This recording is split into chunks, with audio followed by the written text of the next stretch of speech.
Voice पूजा start हो गई है। अवनी का उपचन। जिस स्त्री को बेटा हुआ हो अथवा बेटे का विवाह हुआ हो तो उसे अहोई माता का उपचन करना चाहिए।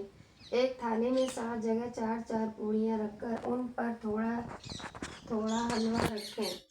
इसके साथ ही एक साड़ी ब्लाउज उस पर श्रद्धा अनुसार रुपया रखकर थाली में चारों ओर हाथ फेरकर श्रद्धा पूर्वक सासू जी के पैर लगकर वह सभी सामान सासू जी को दे देवे।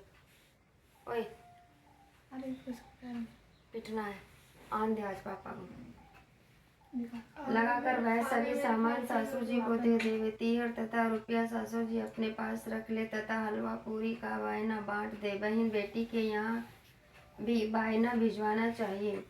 अहोई माता अहोई का अष्टमी अशोकाष्टमी का व्रत। यह व्रत प्रायः कार्तिक वदी अष्टमी को उसी वार को किया जाता है जिस वार की दीपावली होती है। इस दिन स्त्रियों की आरोग्य और धैर्यालु प्राप्ति के लिए अहोई माता का चित्र दीवार पर माड़ कर पूजन किया जाता है।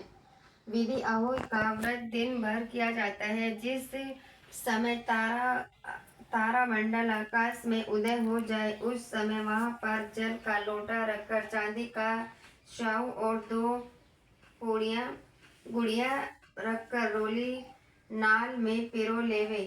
तत्पश्चात रोली चावल से अहोई माता के सहित चाहू माता को अर्चे और सीरा आदि का भोग लगा कर कहानी सुने।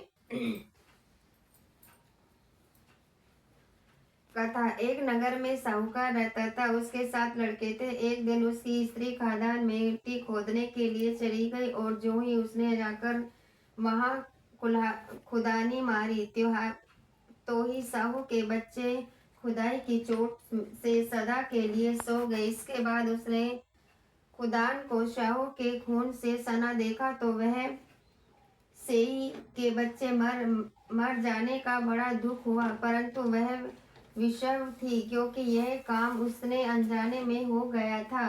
इसके बाद वह बिना मिट्टी लिए ही खेद करती हुई अपने घर आ लौटी और इधर जब से ही अपनी घुरकाला। इसके बाद वह बिना मिट्टी लिए ही खेत चली आई, अपने घर आ गई और इधर जब से ही अपनी घुड़वाल में गई तो उसने अपने बच्चों को मरा हुआ देखा। देखकर नाना प्रकार का विलाप करने लगी और ईश्वर से प्रार्थना करने लगी कि जिसने मेरे बच्चों को मारा है उसे भी इसी प्रकार कष्ट देना चाहिए। तत्पश्चात सेहू के श्राप से जेठानी के 7 लड़के मर ही गए।